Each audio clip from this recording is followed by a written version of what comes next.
प्यारे बच्चों, आप सभी का एक बार फिर से नन्हे मुन्ने बच्चों की पाठशाला में स्वागत है। आज हम लोग पढ़ेंगे कार्य पुस्तिका प्रकृति कक्षा 4 में।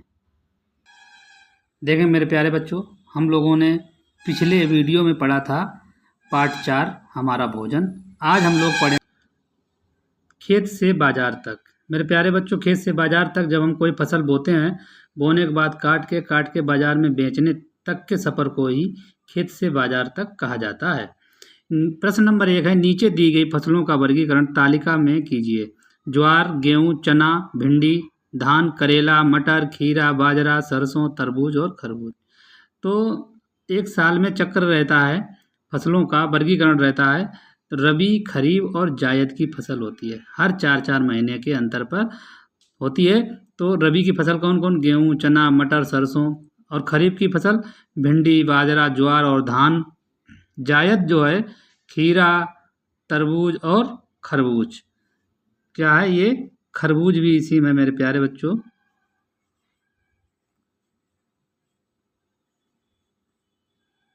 अब आगे देखेंगे प्रश्न नंबर 2। किसी भी फसल को बोने से पहले मिट्टी की जांच करना क्यों आवश्यक होता है? इससे पता चलता है कि भूमि में कौन सा पोषक तत्व उपलब्ध है। खेती की उपज अच्छी हो, इसलिए ये आवश्यक है। तीसरा प्रश्न है, जमीन को उपजाऊ बनाने के लिए कौन कौन से कारक आवश्यक होते हैं? सिर्फ गर्मी? गलत है। गर्मी, पानी, हवा, खनिज लवण एवं सूक्ष्म जीव, बिल्कुल सही। मेरे प्यारे बच्चों, इसी तरह से अगला सवाल है प्रश्न नंबर 5।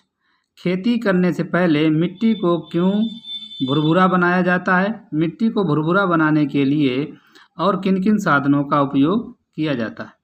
खेती करने से पहले भुरभुरा बनाना अच्छी फसल के लिए बुवाई से पहले आवश्यक है। ट्रैक्टर, जिसमें लोहे की खुरपी लगी होती है, मानव एवं बैल चालित हल से भी मिट्टी को भुरभुरा किया जाता है। केंचुआ भी इसका एक साधन है। प्रश्न 5 है, नीचे बीज के पौधे के उगने के विभिन्न चरणों को दर्शाया गया है। इन चरणों के क्रम में लिखना रहेगा। ये जो बीज है वो उगता है बीज। उस उगते हुए बीज का क्रम सही से क्या होगा? देखो, सबसे पहले मेरे प्यारे बच्चों, 1 नंबर ये बीज ऐसा रहेगा। दूसरे नंबर पर बीज में से कुछ अंकुरण होगा। तीसरा, फिर ये नीचे की मूलांकुर जड़ होगी, जड़ जाएगी थोड़ा, फिर ये और ऊपर बढ़ेगा, फिर कुछ पत्ती निकलेगी और 5वें नंबर में चरण में ये होके पत्ती ऊपर निकल जाएगी। आगे देखेंगे प्रश्न 1, बीजों को बोते समय मिट्टी में क्यों ढका रहना चाहिए? बीजों को बोते समय मिट्टी में इसलिए ढका जाता है जिससे बीज का समय पर अंकुरण और विकास हो। प्रश्न 2 है, सिंचाई किसे कहते हैं? सिंचाई क्यों जरूरी है? सिंचाई का अर्थ है खेतों को पानी देना। यह जमीन को नमी प्रदान करता है। यह उत्पाद के लिए आवश्यक अंग है।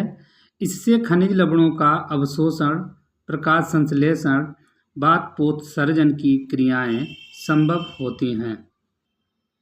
देखें मेरे प्यारे बच्चों, ये जो चित्र बना है डायग्राम, चित्र पहचान कर सिंचाई प्रणालियों के नाम और उनके बारे में लिखना है। इस चित्र में वर्षा के जल को दर्शाया गया है। यह भारत की प्रमुख सिंचाई प्रणाली है। आगे देखेंगे मेरे प्यारे बच्चों, ये जो बने हुए हैं, इस चित्र में नहर के पानी द्वारा सिंचाई को दर्शाया गया है, जो सिंचाई का महत्वपूर्ण अंग है। तीसरा चित्र जो है, ये ट्यूबवेल है, इससे पानी निकल रहा है। यह प्रणाली ट्यूबवेल सिंचाई प्रणाली कही जाती है, जो मोटर लगाकर की जाती है।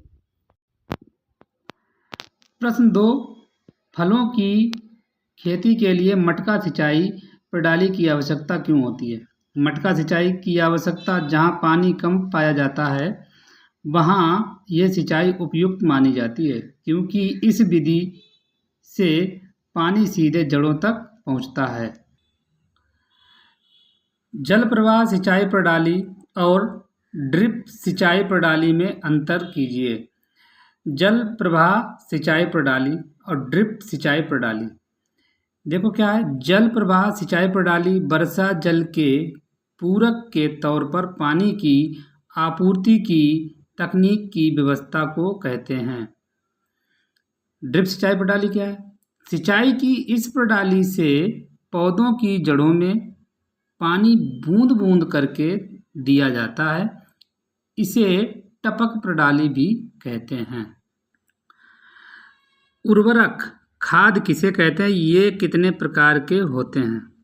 देखो मेरे प्यारे बच्चों, खाद यह पोषक तत्व है जो पौधों को अधिक से अधिक मात्रा में संतुलित आवश्यक तत्वों को उपलब्ध कराते हैं। जैसे गांव में गोबर की भी खाद होती है, कंपोस्ट खाद होती है और बहुत सारी खाद होती हैं। देखो आगे, पेड़ पौधों को समय समय पर उर्वरक की आवश्यकता क्यों होती है? पौधों की अच्छी वृद्धि के लिए मानव शरीर की तरह पौधों को भी समय समय पर उचित पोषण की आवश्यकता है। जीवों के नाम देखकर किसान मित्र और किसान शत्रु में वर्गीकृत करें और कक्षा में चर्चा करें। चूहे, सांप, दीमक, टिड्डी, चींटियाँ, मकड़ी, केंचुआ, कौआ, तोता, भंवरा। किसान का मित्र सिर्फ केंचुआ है और बाद बाकी जो दिए गए सारे किसान के शत्रु हैं। चूहा, सांप, दीमक, टिड्डी, चींटियाँ, मकड़ी, कौआ, तोता आदि, इन सबसे ये सभी जानवर जो भी हैं ये सब किसान की फसल को बर्बाद करते हैं। सिर्फ एक केंचुआ ही है जो किसान की मिट्टी को उपजाऊ बनाता है, भुरभुरा बनाता है, जिससे उसको अधिक पैदावार होती है। आगे देखेंगे मेरे प्यारे बच्चों, नीचे दिए गए उपकरणों के नाम और उनके कार्य लिखने हैं। ये उपकरण क्या है और इनसे कार्य क्या? इसका नाम है कल्टीवेटर। गांव में अधिकांश सभी लोग जानते हैं ट्रैक्टर होता है और इसको कल्टीवेटर कहा जाता है। खेत जोतने का यंत्र, यह जमीन की जुताई की आधुनिक मशीन है। इसको थ्रेशर कहते हैं। यहाँ फसलों से अनाज और भूसा अलग किया जाता है। मेरे प्यारे बच्चों, अगला प्रश्न है, निम्नलिखित औजारों को पहचान कर उनके नाम और कार्य लिखिए। ये सबको मालूम है, कुल्हाड़ी है, ये फावड़ा है, जो यहाँ की भाषा में, सिद्धार्थनगर की भाषा में इसको फरुआ बोला जाता है। इसको हंसिया कहते हैं और इसको खुरपी कहा जाता है। मेरे प्यारे बच्चों, इस तरह से हमारा पाठ कंप्लीट हुआ है, खेत से बाजार तक। मेरे प्यारे बच्चों, आप सभी लोग अच्छी राइटिंग में पेंसिल की सहायता से धीरे धीरे लिखें और कोई गलती ना करें। अगर मेरा वीडियो अच्छा लगा हो तो इसको लाइक, शेयर और सब्सक्राइब करें। धन्यवाद।